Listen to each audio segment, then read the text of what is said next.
teachings of Rabbi Ephraim Sprecher, Dean of Students at Diaspora Yeshiva on Mount Zion, Jerusalem.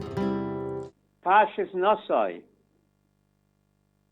Parsha is usually read right before Chag Shavuot, either Bamidbar or Naso. What's the connection between Parshas Naso and Chag Matan Torah?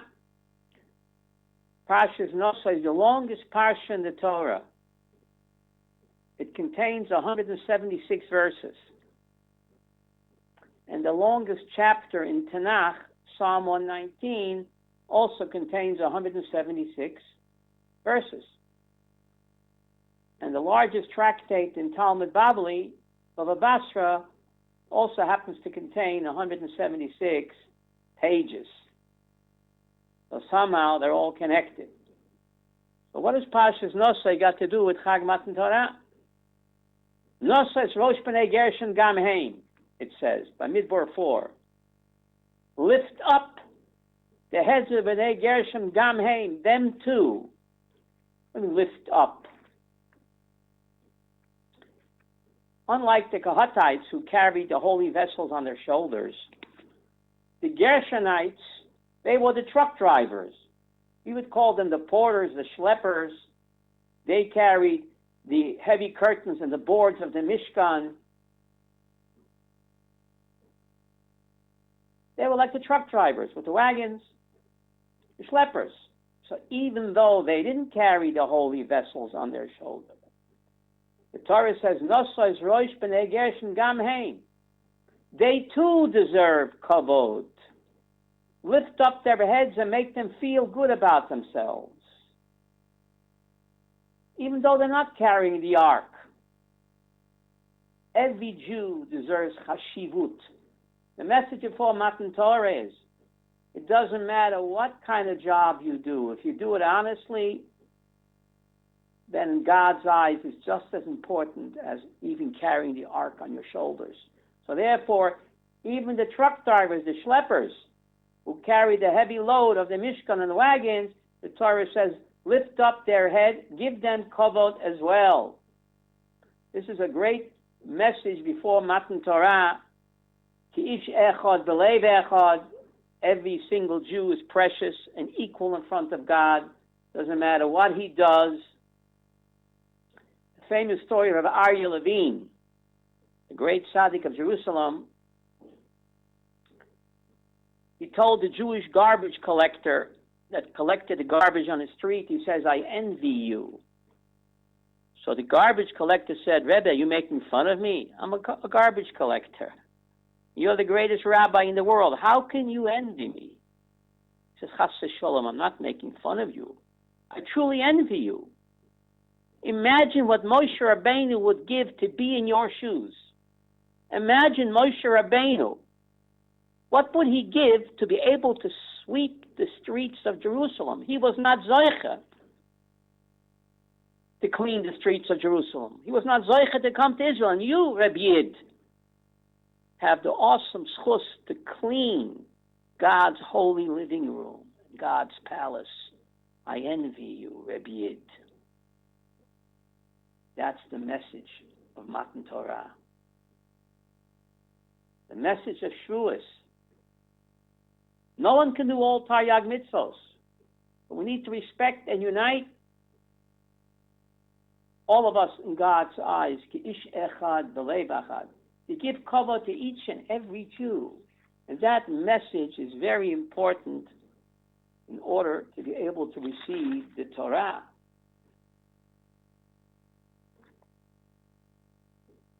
Now, is there a way to take it with you?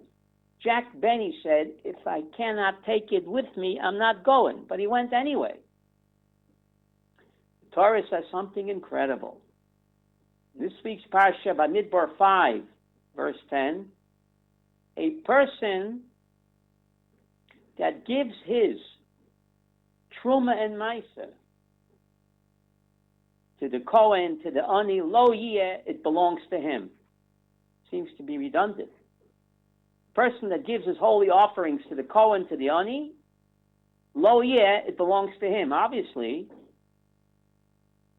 who does it belong to? If he's giving it to the Kohen, He's giving it to the ani.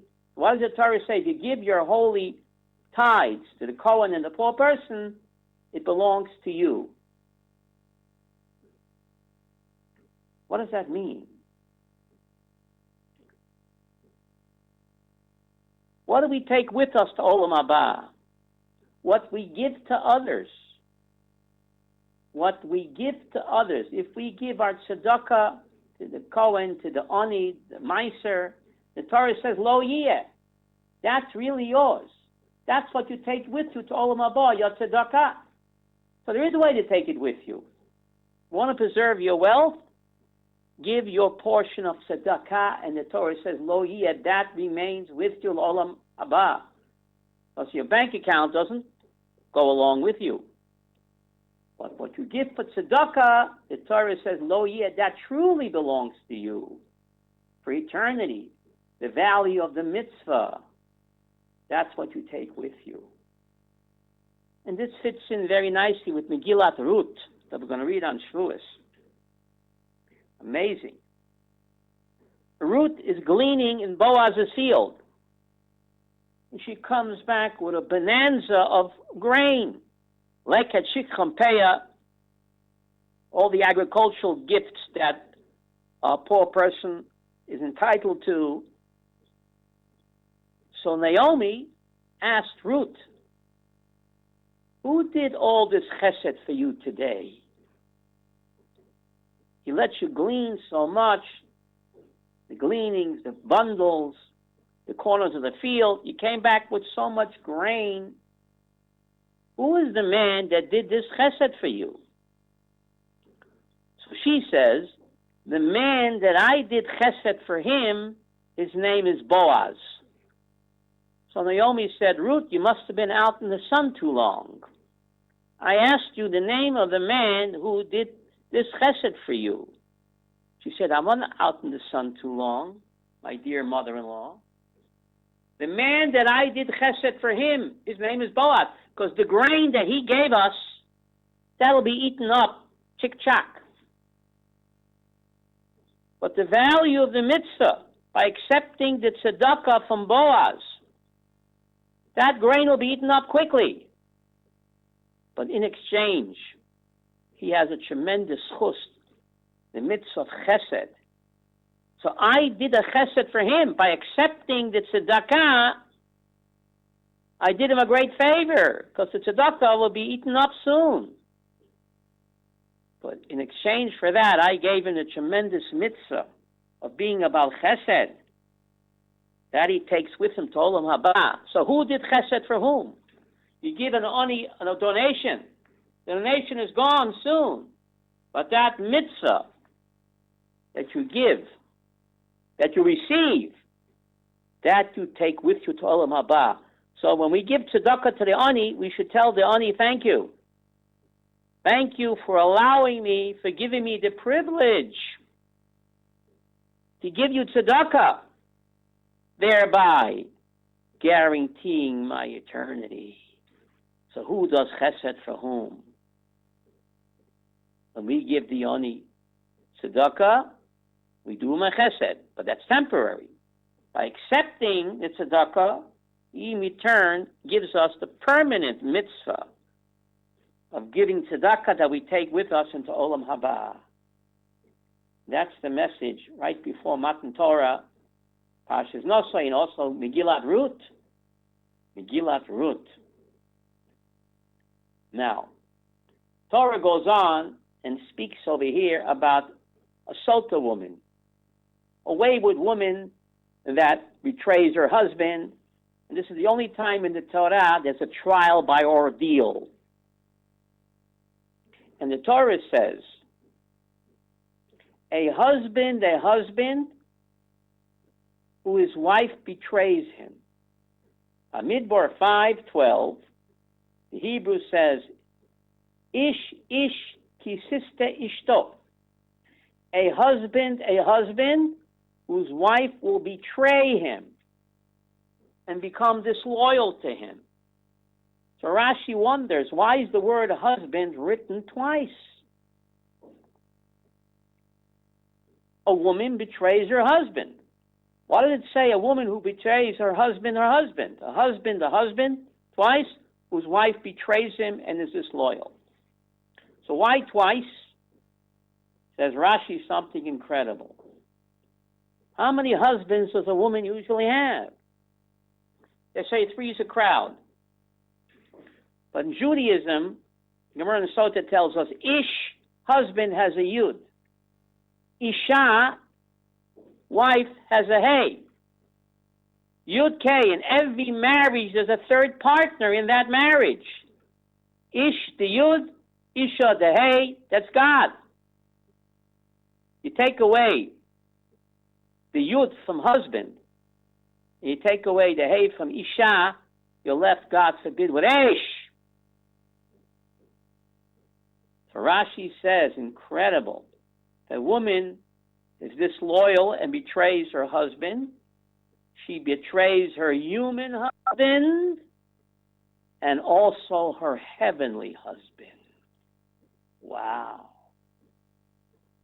This fits in with Matan Torah, because you know Matan Torah was the marriage between God and the Jewish people. God lifted the mountain over our heads. That was the chuppah. The Torah, the luchot is the ktubah. So, a woman who betrays her human husband also betrays her heavenly husband as well. And therefore, the word husband is written twice by Midbar 5, Pasuk 12, by the Sota woman. Fits into Shavuos Chag Matan Torah. God and the Jewish people. God, Kavayochel, the Chatan. We are the Kala. And therefore, you bring flowers to the shul on Shavuos. Why do you bring flowers? It's a wedding. Where does the custom come at a wedding you bring flowers? Where does the custom come from? It comes from Matan Torah. The Midrash says that Har Sinai was surrounded miraculously with flowers. Even though it was a barren desert, when God gave the Torah, there was a miracle. When the entire mountain was surrounded with beautiful flowers. Why did God do that miracle? To teach that God married us. And from there you learn out that at a wedding, you have to have flowers. So therefore, Har Sinai miraculously bloomed with all the dazzling display of flowers. That's where we get the custom to bring flowers at a wedding, of the wedding of God and the Jewish people. Right before the Parshat of the Sotah, the Torah writes that you have to give the gifts to the Kohen. We know in the two Parshas in the Torah next door, there has to be a connection. What is giving the mitzvah of tzedakah to the Kohen, the gifts that 24 priestly gifts that you have to give the Kohen? And right after that, the Torah has the Parsha of Sotah, the wayward, disloyal woman. Why are these two Parshas connected? Says Rashi something incredible. Two Parshas next door in the Torah, there's a strong connection. If you do not want to give the Kohen what's coming to him, you want to stiff the Kohen and not give him his priestly gifts, then God says you're going to wind up needing the Kohen with your tzadkala, with runaround Sue. Isn't that incredible? You don't want to give the Kohen what's coming to him. You want to stiff him. Eventually, your wife will cheat on you, and then you will need the Kohen to give her the Sota test. So these two parshas are connected. What's the connection? The person doesn't want to give a Kohen what's coming to him. That means he's a selfish person. Torah says that a Kohen has to get priestly gifts. That's your mitzvah. If you don't want to give the Kohen what's coming to him, you're a selfish person. So that's your nature. So if you're selfish to the Kohen, perhaps you're also selfish to your wife.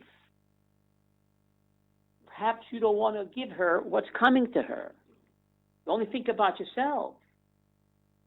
The Torah is warning, if you are a selfish person and you neglect the Kohen, You'll also neglect your wife, and then she'd be looking for love in all the wrong places.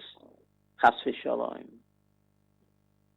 So make sure you treat the Kohen properly. Make sure you're not a selfish person. Make sure you're a giving person. Giving to the Kohen, giving at home, complimenting, sharing.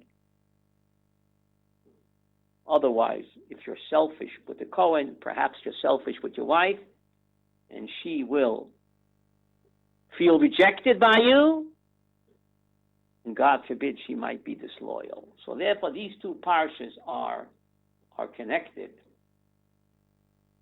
Where's the Sota ceremony done? I would think there's some back alley. No, it's done in the Bet HaMikdash. This woman who's disloyal and cheated on her husband is disgraced, and the Sota ceremony is carried out in the Beis HaMikdash, no less. Why? Why in the Beis HaMikdash?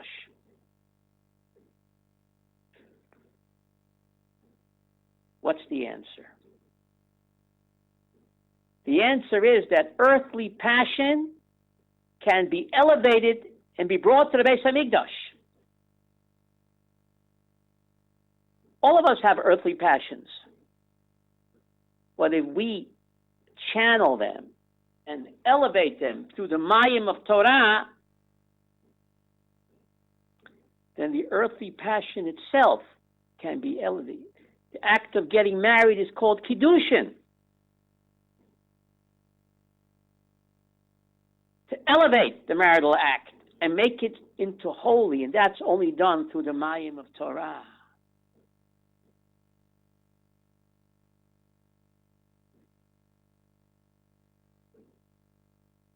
The woman didn't have to cheat on her husband. She could have been loyal to her husband. She went looking for love in all the wrong places. Rabbi Avigdor Miller Zatzal said it's an upside-down world, he says. A woman in the home, married woman, she's married for years. Her husband comes home after hard days of work. She greets him in a house coat, maybe in the rollers in her hair, with face cream. But when she goes out into the street, she dresses to kill. Said Rabbi Avigdor Miller, it's olam hafuch. When a married woman goes out into the street, she'd be wearing a house coat and cold cream and rollers on her hair. But at home, said Rabbi Miller Zatzal, when the husband comes home after a hard day's work, the wife should greet him at the door, said Rabbi Miller, dressed to kill. That's what he said. In her sexiest dress.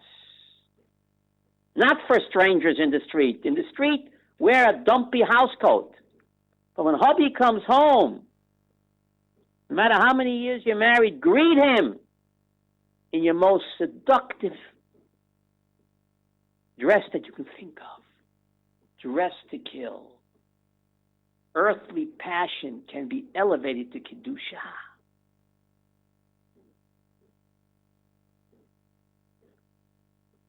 There used to be a very famous song by Jack Jones. Wives should always be lovers too, he sang. I think in 1964. Wives should always be lovers too, no matter how many years you're married. Husband comes home from work, don't greet him in a dumpy housecoat with cold cream on your face. Greet him like it would be on your honeymoon, said the great Rav Miller. Earthly passion can become Kiddushin. That's why marriage is called Kiddushin. So therefore the ceremony, the Sota, is done dafke in the Bet HaMikdash. This woman should have put her charm for her husband, not for some strange man. The husband perhaps neglected her. So both have to make amends. No matter how many years you're married, you have to work on your marriage. Instill passion to your marriage. And then marriage is kiddushin. Make it exciting. Chag Matan Torah, the marriage of God and the Jewish people. Keep it fresh and exciting. Then the Torah speaks about, the Parsha goes on, the Torah speaks about the Nazir. Is the Nazir a saint or a sinner? The Torah calls him a holy sinner. Very strange. He separates himself from wine, from grapes, from cutting his hair and coming in contact from the dead. And the Torah calls him kadosh, he's holy. And then the Torah calls him a sinner. Is the Nazir a saint or a sinner, or a holy sinner? Seems to be confusing over here. If he's kadosh, why does he have to bring a korban, chatas, because he sinned against his soul? Because he deprived himself of delicious wine and grapes. So he's a sinner. God says, I gave you delicious wine and grapes to enjoy, and you deprived yourself? You're a sinner. God wants us to enjoy his beautiful world. Enjoy a Zalman hot dog or other goodies. Shem said, that's all made for you. I gave you such a delicious smorgasbord of food. Enjoy my delicious world. It's all for you. So since the Nazir deprived himself of delicious grape and wine, he's called a sinner, and he has to bring a chatos. But that contradicts, he's called kadosh. So make up your mind. Is he holy or is he a sinner? It depends on the motivation. Is he sincerely a Nazir, or is he just showing off? What's your motivation to become a Nazir? To impress the Schwartzes or the Joneses? That's why? Then you're depriving yourself of delicious grapes and wine, you're a sinner. But if you're really sincere and you want to get close to Hashem, then the person is called a kadosh. Depends on your motivation. What's behind the decision to become a Nazir?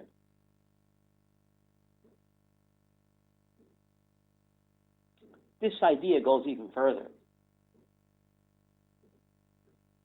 The Gemara in Tainus tells us that someone who occupies himself in fasting is called a choteh,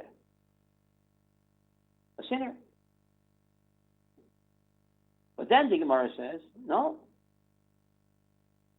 he's holy. The same contradiction. Someone deprives himself of God's delicious food. Is he a sinner or holy? So the answer is incredible. It's found in the Psukim. If the person, when he finished his Nazirut, if he remained in the same madrega as when he entered, he didn't progress, he didn't change, he remained the same person that he was, then what good is becoming a Nazir, depriving himself of delicious grapes and wine, or fasting? If the fasting or the Nazirus didn't change your character trait, didn't make you a better person, didn't make you a more kind, caring person, you didn't progress, you remained the same, then you're a choteh. But if a result of your Nazirut, you're a better person, a more chesed person, a more caring person, then you're called a kadosh. Did you progress when you were a Nazir or when you fasted? Then you're a kadosh. If you remained in the same madrega, then what good is it? More than that. The message of the Nazir, we are all holy sinners. Often we are both good and evil at the same time. Dr. Jekyll and Mr. Hyde. Who knows what evil lurks in the hearts of man? All of us, to a certain degree, are like the Nazir. Sometimes we're holy, sometimes we're sinner, even simultaneously. That's the paradox of the human heart. Who knows what evil lurks in the hearts of man? As Koheles says, there is no human being, a tzaddik on the face of the earth, that does good and never sins. Every person's a sinner. He has to work on himself.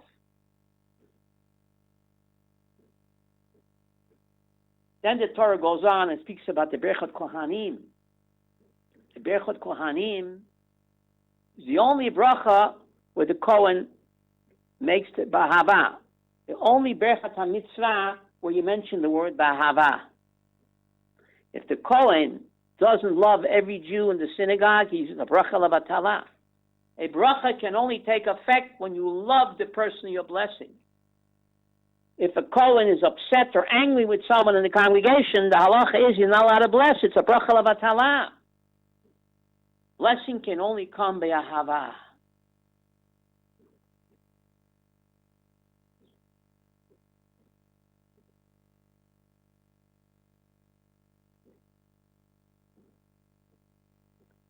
One of the blessings, as Cohen says every morning, may God shine his face to you. Says Rashi, may God shine his face to you. What does that mean, says Rashi? God shows you a smiley face. Put on a happy face. Cohen blesses. Hashem smiles on you. May God shine his face on you. Says Rashi, God shows you a smiley, happy face. And that's the way we have to act to others, instead of walking around with a frown or a sourpuss. Midah keneged midah. God smiles on us. The Kohen blesses us every day, shiny face. Then we have to have a shiny, smiley face for others as well. Smile, you're on candid camera. Whether we know it or not, you're on candid camera. My Rebbe, Papam, would say, V'lachta b'drachav. Every time you smile at a fellow Jew and give him a friendly hello, you're walking in God's ways. Because the Kohen blesses us every morning. God shines his face on us. So when we show a shiny, happy, smiley face to a fellow Jew, we are walking in God's ways. Put on a smiley, happy face. If after 120, smile, you're on candid camera. So this parsha is very matim for Chag Matan Torah. Greet every Jew cheerfully. Love every Jew. Unite with every Jew. And that's the way to get ready for Kabbalat HaTorah. The Shabbat before Shavuos. Naso, derech eretz kodma Torah. Therefore, the Torah repeats the Nesiim's gift 12 identical times. The Torah is so makpid on an extra letter. There's exactly 304,005 letters in Torah called. There isn't even one extra letter. Here, the Torah repeats verbatim 12 times. Each Nasi brought the identical gift to dedicate the Mishkan, the Mizbeach. So Ramban wonders, write the Nasi from Yehuda, and the other guys, ditto, ditto, ditto, ditto. Why go on and on? The same account over and over again, 12 times. Each Nasi brought the exact identical gifts to dedicate the Mishkan and the Mizbeach. So why spend so many psukim writing the exact same thing? Hundreds of psukim. Just write the first Nasi, and the other guys brought the same thing. What's the connection to Chag Matan Torah? Says the Ramban. No one can do it my way, even though we're all doing the same mitzvot. We're all studying the same Torah. But to God, it's unique and special. No one can do it my way. My unique fingerprint, my personal touch. And therefore, the Nazir's account is repeated 12 times to teach that each and every Jew is unique. And the way I accept the Torah, no other Jew can accept the Torah. No other Jew. No one can do it my way. Every Jew has his unique part of Torah that only is revealed through his role. So therefore the Torah, to make that point, to demonstrate that point, repeats the Nazir account 12 identical times, even though they all brought the same gifts. We're all doing the same mitzvot. We're all keeping the same Torah. But to God, it's unique and special. Everyone has their unique way of doing the same mitzvah, and no two people can do it alike.